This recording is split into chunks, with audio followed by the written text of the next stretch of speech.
Second class को no Faraz fridge में gas charge करने का प्रैक्टिकल करवा रहे हैं। इन्होंने ये वाली फ्रिज जो हमारे पास नो फराज फ्रिज पड़ी हुई है इसके पहले वाले प्रैक्टिकल कर लिए हैं। इसमें लीक चेक करना, वैक्यूम करना और आज हमारा जो तीसरा मरहला है वो इसमें है गैस चार्ज करना। इस नो फराज फ्रिज में गैस चार्ज करने के लिए सबसे पहले तो हमने ये इसका गैस का सिलेंडर लगाया जिसमें R134 नंबर गैस डली हुई है। R134 नंबर गैस हम इस फ्रिज में चार्ज करेंगे। फ्रिज में गैस चार्ज करने का तरीकाकार यह है कि गैस के साथ अजाफी लीड को लगाएंगे जो हमारी गेज वैक्यूम तक मुकम्मल है। सिलेंडर का वाल्व खोलेंगे और अजाफी लीड की यहां से हम ढीला करके पर्जिंग करेंगे जिससे इसमें से कुदरती हवा क्या हो जाएगी, निकल जाएगी। इस अमल को हम कहेंगे पर्जिंग करना, ताकि लीड में मौजूद कुदरती हवा हमारे सिस्टम में दाखिल ना हो। अब जब हम गेज का वाल्व खोलेंगे तो हमारी गेज का जो प्रेशर है वो हमारा 30 से 40 psi तक जाना क्या हो जाएगा, शुरू हो जाएगा। सबको आवाज आ रही है, समझ आ रही है? जब गेज पर प्रेशर 30 से 40 हो जाएगा तो हम गेज का वाल्व क्या कर देंगे, बंद कर देंगे। अब ये जो हमारे पास गेज पर प्रेशर मौजूद है ये है हमारा स्टैंडिंग प्रेशर। कौन सा pressure? Standing pressure. Standing pressure वो वाला प्रेशर होता है जिसमें कंप्रेसर की सप्लाई बंद हो और कंप्रेसर ना चल रहा हो, जिसमें कंप्रेसर की सप्लाई बंद हो और कंप्रेसर ना चल रहा हो, तो उस प्रेशर को हम क्या कहेंगे, अब हम कुछ देर के बाद जब हम कंप्रेसर की सप्लाई को यहां से लगाकर ऑन करेंगे तो ये गेज की सुई सिफर की तरफ आना शुरू हो जाएगी।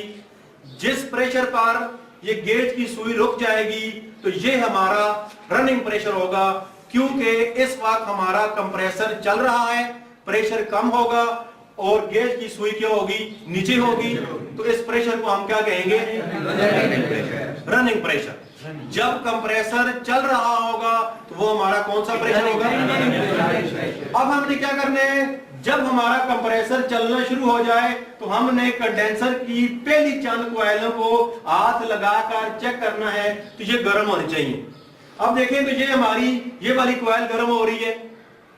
जब हम गैस का प्रेशर बढ़ाएंगे आहिस्ता आहिस्ता हमारी ये वाली कॉइल भी गर्म हो जाएगी, ये वाली कॉइल भी गर्म हो जाएगी और ये वाली कॉइल भी गर्म हो जाएगी। हम इस गैस को वक्फे वक्फे से बढ़ाते रहेंगे। एकदम हम प्रेशर को नहीं बढ़ाएंगे, क्योंकि जब हम एकदम प्रेशर को बढ़ाएंगे तो हो सकता है कि लिक्विड गैस कंप्रेसर में दाखिल हो जाए जिससे कंप्रेसर खराब होने का खदशा है, जिससे कंप्रेसर खराब होने का खदशा है। अब हम देखें जब हमारा ये सिस्टम चल रहा है तो हमारा ये वाला जो कंडेंसर है यहां से क्या हो रहा है, गर्म हो रहा है। लेकिन अभी ये कम गर्म हो रहा है क्योंकि इसमें गैस का प्रेशर क्या है, कम है। गैस का प्रेशर क्या है, कम है। अभी ये बच्चा आएगा हमारे सामने, इसको हाथ लगा के चेक करेगा और ये फील करेगा कि ये हल्का हल्का क्या हो रहा है, गर्म हो रहा है। अब हम यहाँ पे हाथ लगा के चेक करेंगे, ये देखें जी हल्का हल्का इसको गर्म फील हो रहा है। जब हम इसकी प्रेशर थोड़ा सा बढ़ाएंगे तो ये मजीद क्या हो जाएगा, गर्म हो जाएगी। आप आ जाएंगी, ये देखिए हाथ लगा के चेक करें इसको आहिस्ता आहिस्ता, ये क्या हो रहा है, गर्म हो रहा है। जब हम इसका प्रेशर बढ़ाएंगे तो क्या होगा, मजीद ये गर्म होगा। अब मैं थोड़ी सा प्रेशर बढ़ाने लगा हूं इसका, ये देखिए जी मैंने गैस का वाल्व खोला, आवाज आई आपको? Yes sir. अब इसमें मजीद प्रेशर दाखिल हुआ, अब क्या होगा, अब ये मजीद थोड़ी सी कॉइल ज्यादा गर्म होना शुरू होगी। ये गैस चार्जिंग का पहला मरहला है, ये गैस चार्जिंग का यहाँ पे हाथ लगाएंगे, देखें हमने सिस्टम को चलाया है तो हमारी आहिस्ता आहिस्ता ये कंडेंसर क्या हो रहा है, गर्म हो रहा है। एक वक्त हमारे पास ऐसा आएगा जब हम इसके अंदर देखेंगे तो इसके एवेपोरेटर पर आहिस्ता आहिस्ता बर्फ जमना शुरू हो जाएगी और इसके अंदर से एक थ्रॉटलिंग की आवाज भी आएगी। जिस तरह छोटे पाइप से बड़े पाइप में पानी दाखिल होता है तो एक आवाज पैदा होती है, उस आवाज को हम थ्रॉटलिंग की आवाज कहेंगे। क्या कहेंगे, आप जरा चेक करें दरवाजा खोल के इसका, ये देखिए ऊपर वाला दरवाजा खोलें आप। जब ऊपर वाला दरवाजा हम खोलेंगे तो इसकी वो वाली चीज आप जरा कान लगा के सुनिए, इसमें तो कोई आवाज आ रही है। ये देखें जी इसको अंदर से गैस स्प्रे होने की आवाज आ रही है, तो इसको हम क्या कहेंगे? करंट लेने की आवाज। हम क्या कहेंगे? आप आएंगे यहाँ पर जी, रास्ता दो। अब ये बच्चा भी चेक करेगा हमारा, छोटे पाइप से जब बड़े बड़े पाइप में गैस स्प्रे होती है तो उसमें से कैसी आवाज आती है? जिस तरह छोटे पाइप से बड़े पाइप में गैस स्प्रे होती है उसको हम क्या कहेंगे? क्या कहेंगे? की आवाज।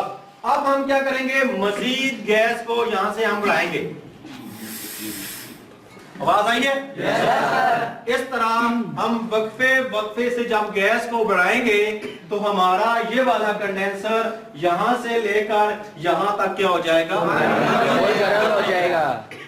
इस तरह हमें गैस डालते डालते इसकी चंद अलामात मिलना शुरू हो जाएंगी। उन अलामात को देखकर हम ये फैसला करेंगे हमारे फ्रिज की गैस मुकम्मल हो गई। सबसे पहले इसकी जो सेक्शन लाइन है ये वाली, ये ठंडी हो जाएगी। ये इस तरह ठंडी हो जाएगी जिस तरह पानी पाइप में से गुजर रहा हो तो ऊपर पाइप क्या होता है? इसकी ये वाली कंडीशन होगी तो हमारी पहली अलामत हमें मिल जाएगी कि हमारी गैस क्या हो गई है? चार्ज हो रही है। दूसरी, ये जो गैस लगी हुई है हमारे पास, इस पर जो प्रेशर है वो 15 से कम होगा और 5 से ज्यादा के तौर पे 5 भी हो सकता है, 6 भी हो सकता है, 10 भी हो सकता है, 12 भी हो सकता है। ये कहीं भी एडजस्ट हो जाएगा। लेकिन ये प्रेशर वक्त के लिहाज से जब कूलिंग बढ़ती जाएगी ये प्रेशर आहिस्ता आहिस्ता क्या होता रहेगा? कम होता रहेगा। क्या होता रहेगा? कम होता रहेगा। लेकिन जो फर्स्ट एड शुरू में जो होगा हमारे पास वो 5 से 15 के दरमियान हो गया। 5 से 15 के दरमियान। तीसरी इसकी हालत क्या होगी? इसके एवेपोरेटर के चारों तरफ बर्फ जम जाएगी। इसके एवेपोरेटर के चारों तरफ बर्फ जम जाएगी, जिससे हम ये समझेंगे कि हमारा फ्रिज मुकम्मल चार्ज हो गया है। चाहे इसमें 100 ग्राम जो गैस चार्ज हुई है, चाहे इसमें 200 ग्राम गैस चार्ज हुई है, चाहे इसमें 250 ग्राम गैस चार्ज हुई है। हमने उन अलामात को देखना है जिन अलामात की बेस पर हमें गैस मुकम्मल तस्वर की जाती है। अब आप लोगों को गैस का मतलब समझ आ गई है? तो ये है हमारा आज का नो फ्रॉस्ट फ्रिज के अंदर गैस चार्ज करना।